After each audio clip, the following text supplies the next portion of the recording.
maanta halkan saxaafadda ugu yeedhay ama shirkan jaraa'id uu daaran yahay ninkii habeen hore ka dhacay degmada Dararweyne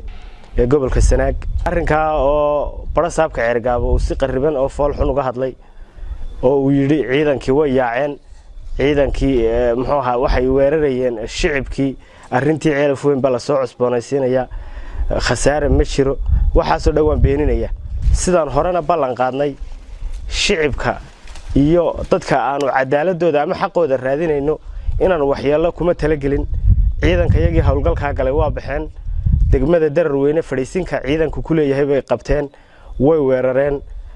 ilaa adigu 30 minute baa dagaalku socday xeradii waa qabsadeen hal gaari waa gubeen ciidanka iyagoo uga turaya sidii hore baanu ballan qaadnay inaanay shicibka wax yeelin oo aanay maatada waxba yeelin ayay ka noqdeen